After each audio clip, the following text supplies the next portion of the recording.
कुछ होने के बाद इनको याद आता है सीसीटीवी बिठाओ। ऐसा क्यों? क्यों आपके बच्चे नहीं पढ़ते, आपकी माता बहनें नहीं? पूरे सिस्टम के अगेंस्ट हमारी जंग है और हम लोग जब तक इसका प्रॉपर सॉल्यूशन नहीं निकलता हम लोग यहाँ से हटेंगे नहीं। जब जब देवेंद्र जी होम मिनिस्टर होते हैं हमेशा लॉ एंड ऑर्डर का फेलियर होता है। हमेशा हर हफ्ते 10 दिन महाराष्ट्र में ऐसी घटना क्यों होती है, इसकी जिम्मेदार कौन है? तो महाराष्ट्र की होम मिनिस्ट्री और एजुकेशन मिनिस्ट्री दोनों को जवाब देना पड़ेगा।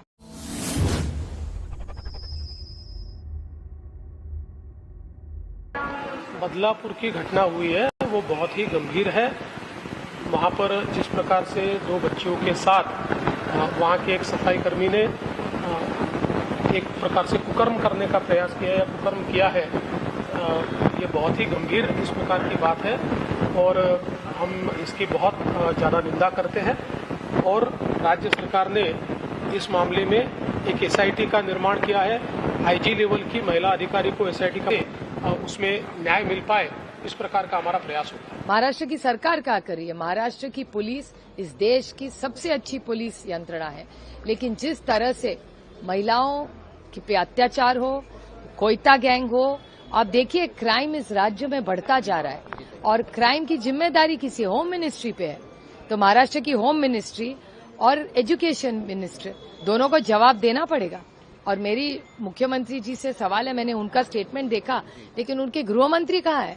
मैंने उनका तो स्टेटमेंट आपकी किसी भी चैनल पे नहीं दिया। नहीं, ये हर महाराष्ट्र में हो रहे हैं। बिल्कुल लॉ एंड ऑर्डर फेलियर है। मैं कब से कह रही हूँ, जब जब देवेंद्र जी होम मिनिस्टर होते हैं हमेशा लॉ एंड ऑर्डर का फेलियर होता है। आप देख रहे हैं पिछले हफ्ते भी जलगांव में जो घटना हुई, धुले में जो घटना हुई, नासिक में जो घटना हुई, कौन है इसके जिम्मेदार? आप पता करिए, आप ही के चैनल ने दिखाया था। तो पिछले हफ्ते जो घटना हुई, फिर मराठवाड़ा के कई इलाकों में घटना जी हुई है, इसके बाद ये महिलाओं का इश्यू है, उसके बाद पूना डिस्ट्रिक्ट में होता है। हमेशा हर हफ्ते 10 दिन महाराष्ट्र में ऐसी घटना क्यों होती है, इसकी जिम्मेदार कौन है? कोलकाता में महिला डॉक्टर के साथ रेप और मर्डर की घटना की आग अभी लोगों के दिलों से बुझी भी नहीं कि महाराष्ट्र के बदलापुर से हैवानियत की एक और घटना सामने आई है, जहां 2 बच्चियों के साथ शिक्षा मंदिर कहे जाने वाले स्कूल के बाथरूम में यौन शोषण हुआ है। इस घटना के सामने आने के बाद से बवाल मच गया है। लोग बड़ी संख्या में सड़कों पर उतरे हैं। इस विरोध प्रदर्शन ने व्यापक रूप ले लिया है। ट्रेन की पटरियों पर खड़े होकर लोग धरना दे रहे हैं, जिससे ट्रेन सेवाएं प्रभावित हुई हैं। सड़कों और रेल की पटरियों पर इतनी बड़ी संख्या में लोगों को देखकर ये अंदाजा लगाया जा सकता है कि इस घटना को लेकर लोगों में कितना रोष है। प्रदर्शनकारियों ने स्कूल प्रशासन की ओर से एफआईआर दर्ज करवाने और आरोपियों के खिलाफ कार्रवाई करने में देरी का दावा करते हुए शहर में बंद का आह्वान किया है। इस बीच जब हमारी टीम ने वहां कुछ लोगों से बात करने की कोशिश की तो सुनिए उन्होंने क्या कहा। आदर्श स्कूल में मैं पढ़ता था, अभी तक यहाँ पे ऐसी कोई भी घटना हुई नहीं है। ये पहली बार जो हुआ है, ये जो 4 साल का वगैरह, इससे पहले हुए रहेंगे। जो आरोपी है उसमें जो उसका उम्र 24 या 25 साल है, वो आरोपी बोलते हैं कि लोगों से मैंने सुना है कि वो आरोपी के ऊपर पहले भी पोक्सो अंतर्गत बहुत सारे गुने हैं उसके ऊपर। तो ऐसे आदमी को उन्होंने स्कूल में रखना ही नहीं चाहिए। प्रसारक जो संस्था है उनकी, उन्होंने अपने स्कूल में सीसीटीवी कैमरा नहीं बिठाया। अब कभी भी मैंने बहुत सारी घटनाएं देखी है सर, बहुत सारी घटनाएं देखिए, सब कुछ होने के बाद इनको याद आता है सीसीटीवी बिठाओ। ऐसा क्यों? क्यों आपके बच्चे नहीं पढ़ते, आपकी माता बहनें नहीं है क्या? आप लोगों ने समझना मांगता ना, आप हमसे इतना पैसा लेते हो, इतने सारे हमसे फीस लेते हो, तो आपका काम है। हम अपने बच्चों को स्कूल में भेजते हैं। क्यों भेजते हैं? आपके भरोसे पे भेजते हैं, नहीं तो हम घर में भी पढ़ा सकते हैं ना। तो इतना पैसा देके आप लोगों को हम भेजेंगे, आप सिक्योरिटी भी चेक नहीं करते हो। हम क्या सोचते हैं, हम हमारे टीचर स्कूल है उनके भरोसे भेज देते हैं। पुलिस का तो सर मैं पुलिस के पहले से अगेंस्ट हूँ। पुलिस कुछ काम की नहीं है। पुलिस सिर्फ नेता लोगों के तलवे चाटती है, बाकी कुछ भी करती नहीं है। चाहे तो कुछ भी नहीं, आप कुछ भी करो। पुलिस हर बार बोलती है हमें सहकार्य करो, लेकिन कितना सहकार्य करे जनता? केस रजिस्टर की बात ही नहीं सर। हम आपको, उन्होंने केस रजिस्टर किया 12 घंटे के बाद, ये हुआ है 12 तारीख को, केस रजिस्टर हुआ है 14 तारीख को। 2 दिन के बाद अगर ये क्या करते ये लोग, अगर गरीब लोग जाकर उधर हॉस्पिटल में भी परेशानी उनको सब कुछ। लेकिन आपको ये सारी चीजें देश में अगर बंद करनी है तो आपको कानून में एक कानून तो बदलना पड़ेगा, या फिर जैसे बाहर कंट्री में जैसे होता है वैसे अपन को भी करना पड़ेगा, क्योंकि वही एक चीज है जो ये रेप को बंद कर सकती है। अदरवाइज कोई भी चीज नहीं है।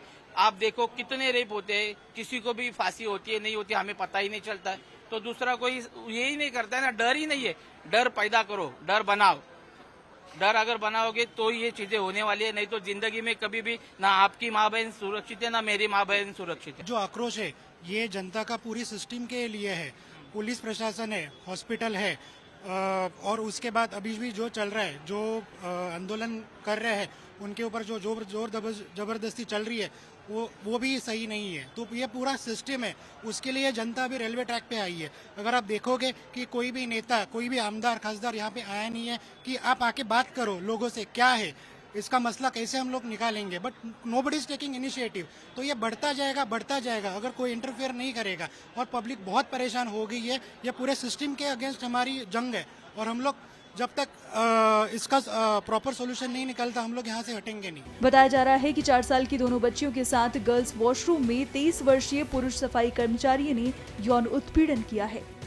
मामले में एफआईआर दर्ज कर ली गई है, साथ ही स्कूल प्रशासन के खिलाफ कार्रवाई की जा रही है। जो भी इंसिडेंट्स अंबरनाथ में हुआ बहुत ही बुरा हो गया है। हमारी पूरी मशीनरी एक्टिवेट हो गई है। हमारे जो हमने इंस्ट्रक्शंस दिए थे, आज मेरे डिपार्टमेंट में 4 IAS ऑफिसर है, सब लोग पुणे से, मुंबई से सब लोग इकट्ठा है। हमारी पूरी जो मशीनरी है महाराष्ट्र की एजुकेशन डिपार्टमेंट की, वो पूरी ऑनलाइन थी। मैं आपके लिए बात करने इसलिए मैं यहाँ पे आ गया, लेकिन 8 महीना पहले मैंने मीटिंग ली थी कि बच्चे सुरक्षित रहे, इसीलिए हमने सखी सावित्री समिति का गठन किया है। वो अच्छी तरह से काम करे ताकि अपने बच्चे सुरक्षित रहे, इसके बारे में मेरे क्लियर कट इंस्ट्रक्शंस थे। आज भी मैंने वीसी पे बोला है कि जिन्होंने ये समिति स्थापन नहीं की है उन पे कार्रवाई की जाएगी। हालांकि उनका दोष नहीं है, इस इंसिडेंट में दोष नहीं है, लेकिन ये इंसिडेंट उनके जिले में हो जाता तो वो दोषी पाए जाते। दूसरी चीज ये है कि हमने सीसीटीवी कंपलसरी किया है हर स्कूल में। यहाँ पे ऐसे ये हुआ है कि ये सीसीटीवी बंद था, तो हमने ये भी हम लोग एक इंस्ट्रक्शन निकाल रहे हैं, GR निकाल रहे हैं कि सीसीटीवी सिर्फ बिठाने से काम नहीं चलेगा, उसको ठीक ढंग से उसकी मरम्मत करना ये भी स्कूल की जिम्मेदारी रहेगी।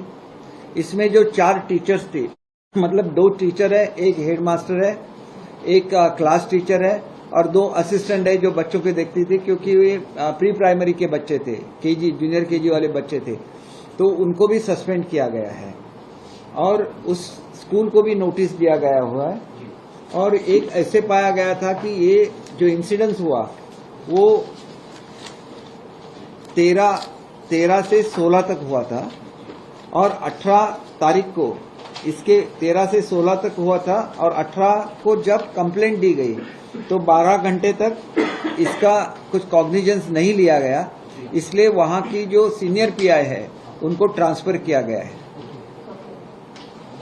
और ये जो आरोपी है जिसका नाम अक्षय है, ये अक्षय को पुलिस ने अरेस्ट किया है और उस पे जो कलम लगाए हुए हैं वो पोक्सा के जो कलम है उसमें 74 है, 75 है, 76 है।